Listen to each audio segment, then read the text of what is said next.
जैसे मैंने कहा जो क्रस्ट है, क्रस्ट के नीचे हीट है, खनिज है, यानी बहुत से मटेरियल हैं, और अगर इन्हें हीट मिलती है, ताप मिलता है एक टाइम के बाद, कुछ आंतरिक क्रियाएं होती हैं जिसके कारण पृथ्वी के गर्भ में हीट यानी बहुत ज़्यादा हो जाती है, टेम्परेचर बहुत ज़्यादा हो जाता है, जिसके कारण ये मटेरियल गलने लगता है।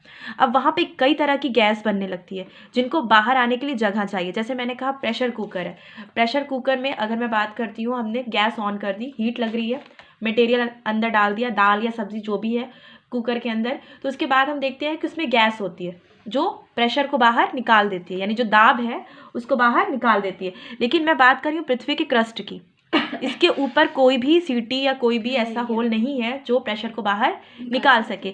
तो यहाँ पे ब्लास्ट होना तो नॉर्मल है, यहाँ पे ब्लास्ट होगा।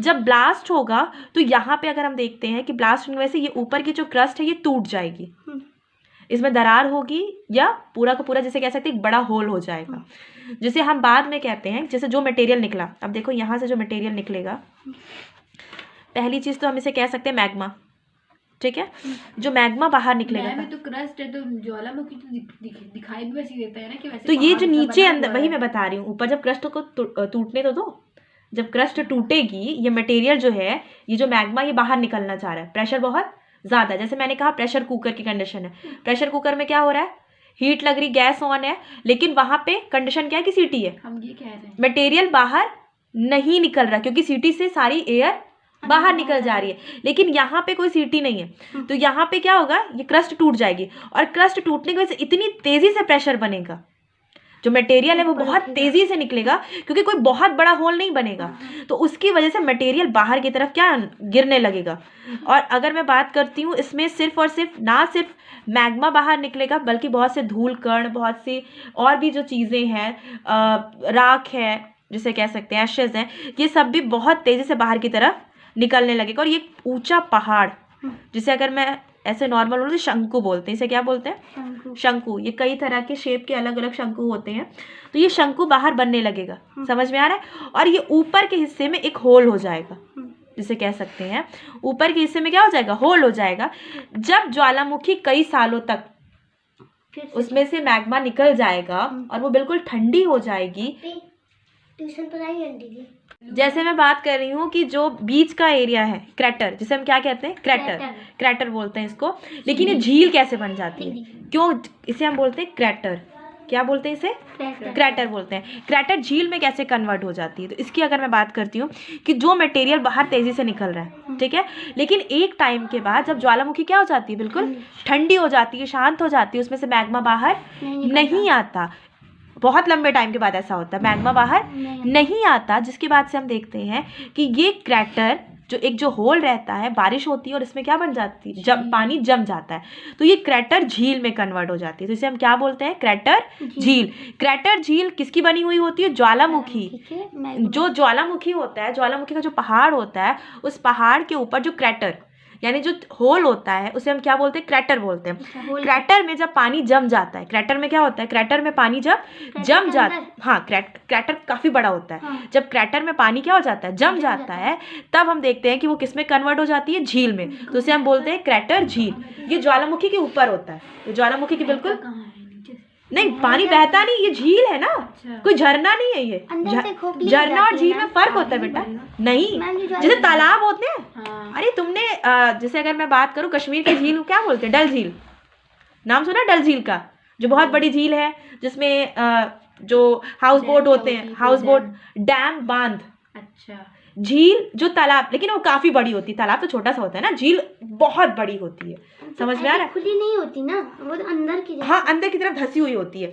अगर मैं बात करूँ झरना, वो जो पानी लगातार ऊपर से नीचे गिरता रहता है, वो झरने की कंडीशन अलग होती है। जल प्रपात भी उसको बोलते हैं, पढ़ा होगा, जब पानी बहुत तेजी से नीचे की तरफ गिरता है तो उसे हम क्या बोलते हैं, जलप्रपात बोलते हैं। जैसे मैं कहूँ वाटरफॉल, वाटरफॉल सुना, हाँ, वाटरफॉल हिंदी में जलप्रपात होता है, हाँ, वो क्या है ना, मैंने होल होता है एक तरह से, उसमें पानी जम जाता है, बारिश का पानी क्या होता है, जाता है, जमता जाता है, तो किसमें बदल जाती है, झील में, और वही क्या हो जाती है, क्रैटर झील हो जाती है।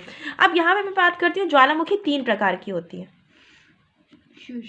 ज्वालामुखी कितने प्रकार की होती है, 3 प्रकार की होती है, यानी किसे कह सकते हैं, इसके 3 टाइप्स होते हैं। इसके कितने टाइप्स होते हैं, 3 टाइप्स होते हैं। पहली ज्वालामुखी होती है तुम्हारी पहली ज्वालामुखी क्या कहते हैं? सक्रिय, सक्रिय ज्वालामुखी, ठीक है। दूसरी होती है प्रसुप्त, प्रसुप्त ज्वालामुखी, ठीक है। तीसरी होती है हमारी शांत ज्वालामुखी। कितनी हो गई? 3 हो गई। ज्वालामुखी कितने प्रकार की होती है? 3 प्रकार की। यानी कि मैं बात करूं वॉल्केनो के कितने टाइप्स होते हैं? 3 टाइप्स होते हैं, सक्रिय, प्रसुप्त, शांत। सक्रिय ज्वालामुखी वो ज्वालामुखी होती है, अगर मैं बात करती हूँ, जिसमें से अगर एक बार मैग्मा बाहर निकल गया तो वो रेगुलर हमेशा हमेशा उसमें से मैग्मा बाहर निकलता रहता है। यानी मैग्मा की कंडीशन यहाँ पे लगातार लगातार बहाव मैग्मा का क्या रहता है? बना रहता है, बना रहता है, ठीक है। प्रसुप्त, सबसे खतरनाक कौन सी ज्वालामुखी होती है? वो प्रसुप्त ज्वालामुखी सबसे डेंजरस होती है। क्यों? क्योंकि हमें पता नहीं होता ये एक बार जब ब्लास्ट हो गई तो नेक्स्ट टाइम कब ब्लास्ट होगी। यानी अगर मैं बात करूं, एक तरह से अचानक वाली कंडीशन इसकी बनी रहती है, सडन क्या भी कुछ भी हो सकता है। और वहीं शांत ज्वालामुखी वो ज्वालामुखी होती है जिसमें से एक बार जो मैग्मा वो कन्वर्ट हो जाती है क्रैटर झील में। शांत ज्वालामुखी ज्यादातर कन्वर्ट किस में हो जाती है? क्रैटर झील में बदल जाती है। लेकिन सक्रिय ज्वालामुखी जिसमें से मैग्मा हमेशा बाहर निकलता रहता है। और अगर मैं बात करूं प्रसुप्त ज्वालामुखी, वो ज्वालामुखी जो एक बार ब्लास्ट हो जाती है, दोबारा कब ब्लास्ट होगी इसका पता नहीं चलता। सबसे ज्यादा लॉस जो होता है वो किस ज्वालामुखी से होता है? प्रसुप्त ज्वालामुखी से। समझ में आ रहा है? ज्वालामुखी क्या होती है? जो क्रस्ट की ऊपर की जो परत है उसको तोड़ के जब मैग्मा बाहर निकलता है, सिर्फ मैग्मा नहीं निकलता बल्कि इसके साथ धूल के बहुत से कण भी बाहर आते हैं, जिसके कारण ये ऊंचा ढेर या पहाड़ बन जाता है, जिसे हम कहते हैं शंकु। समझ में आ रहा है? शंकु का ऊपर का हिस्सा जो होता है उसे हम क्या बोलते हैं? क्रैटर बोलते हैं। उसे क्या बोलते हैं? क्रैटर बोलते हैं। अब यहाँ पे मैं बात करती हूँ ज्वालामुखी कितने प्रकार की होती है? 3 प्रकार की होती है, सक्रिय, प्रसुप्त और शांत।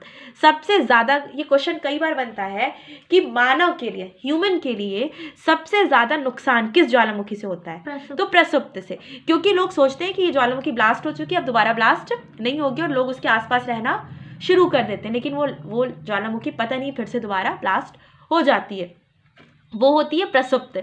शांत ज्वालामुखी जो एक बार ब्लास्ट हो गई उसके बाद वो कभी ब्लास्ट नहीं होती, वो क्रैटर झील में कन्वर्ट हो जाती है। क्या बन जाती है? क्रैटर झील। सक्रिय जिसमें से लगातार बंद नहीं होता, उसमें से मैग्मा निकलता ही रहता है लिक्विड में। पतले, अगर मैं बात करूं उसका लिक्विड पतला होता है, हल्का होता है, उसमें से आग हमेशा निकलती रहती है। वो बिल्कुल दिखता है बेटा। कहाँ होता है ये? ज्यादातर आपको ज्वालामुखी देखने को मिलेंगे इटली में। अच्छा मैम, जैसे कि जो सक्रिय होती है, डेली बहने का मतलब इतना मटेरियल नहीं, कोई टैब नहीं है इतना पानी का टैप खोल दे बहता रहा, उसमें थोड़ी थोड़ी मात्रा में मटेरियल। इसमें सक्रिय ज्वालामुखी का मतलब है कि ऐसा नहीं है कि पूरा का पूरा मटेरियल एक साथ हमेशा रोज निकल रहा है, नहीं, थोड़ा थोड़ा करके उसमें आग बनी रहती है। वो ज्वालामुखी हमेशा हीट से भरी रहती है, ऐसा लगता है कि इसमें मैग्मा और लावा मौजूद है, उसकी हीट शांत नहीं होती। और ये सब कुछ किसकी वजह से होता है? पृथ्वी के आंतरिक बल की वजह से। ये किसकी वजह से हो रहा है? पृथ्वी के आंतरिक बल की वजह से। जैसे मैं कहूँ कि ये पृथ्वी की ऊपरी क्रस्ट है, ये क्या है?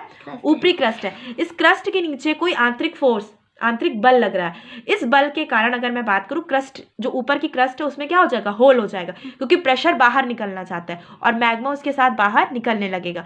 होल जितना छोटा होगा, अगर मैं बात करूँ, या छेद जितना छोटा होगा, क्रैटर, अगर मैं नॉर्मल लैंग्वेज में बोलूँ कि क्रस्ट के ऊपर का क्रैटर जितना छोटा होगा उतना ज़्यादा प्रेशर होगा। अच्छा। और क्रैटर जितना बड़ा होगा प्रेशर उतना कम होगा। वजह क्या है कि क्रैटर जब छोटा होता है तो उसमें से मटेरियल बहुत तेजी से बाहर निकलने लगता है, क्योंकि जगह कम होती है। और जैसे जैसे क्रैटर बड़ा होता जाता है उसमें से मटेरियल उतने प्रेशर से नहीं निकलता और साइड से वो गिरने लगता है। जैसे अगर मैं बात करूं कि कभी कभी ऐसा देखने को मिलता है कि दरारें भी बनती हैं, क्रस्ट पे क्या बन जाती हैं? दरारें बन जाती हैं और उससे मैग्मा बाहर निकलता है, जिससे बनते हैं काली मिट्टी के मैदान, ब्लैक सॉइल। किसके लिए सबसे अमृत माना जाती है काली मिट्टी? किस खेती के लिए? गन्ने के लिए और कपास के लिए। गन्ने के लिए और कपास के लिए, कपास, कॉटन। अच्छा। कपास के लिए तो बहुत अच्छी मानी जाती है काली मिट्टी जो होती है। मैं आपने कहा 2 प्रकार के होते हैं, एक होते हैं धरातलीय, मैंने बोला ना केंद्रीय। अच्छा। एक होते हैं केंद्रीय, जो ये केंद्र वाला है। अच्छा। ज्वालामुखी अगर मैं बात करूं उद्गार के आधार पर, हाँ। यहाँ पे तो टाइप्स हो गए टाइम के आधार पर, ये समय के आधार पर है। अच्छा, किसके आधार पर है? समय के आधार पर। समय के आधार पर ज्वालामुखी 3 प्रकार के होते हैं, लेकिन उद्गार के आधार पर 2 प्रकार के होते हैं। उद्गार के आधार पर कितने प्रकार के होते हैं? 2 होते हैं। एक होता है केंद्रीय और एक होता है दरारी। अच्छा, केंद्रीय वाला। केंद्रीय जो मैंने कंडीशन बताई, जो क्रैटर बना के बहुत तेजी से मैग्मा बाहर की तरफ निकलता है, और दरारी वो होता है जिसमें सिर्फ और सिर्फ ऊपरी क्रस्ट पे दरार बन जाती है। इसमें मैग्मा बहुत हल्का होता है, इतना गाढ़ा नहीं होता। जबकि अगर मैं बात करूं क्रैटर में से जो मैग्मा निकलता है वो बहुत गाढ़ा होता है। टाइम के आधार पर कितने प्रकार की होती है ज्वालामुखी? 3 प्रकार की होती है, सक्रिय, प्रसुप्त और शांत। सक्रिय जिससे मैग्मा हमेशा निकलता रहता है, प्रसुप्त जो कभी भी ब्लास्ट हो सकती है, जिसका कोई टाइम तय नहीं है। सबसे ज्यादा लॉस, सबसे ज्यादा नुकसान इसी से होता है। लास्ट में होती है शांत, जो एक बार ब्लास्ट होगी दोबारा कभी ब्लास्ट नहीं होगी।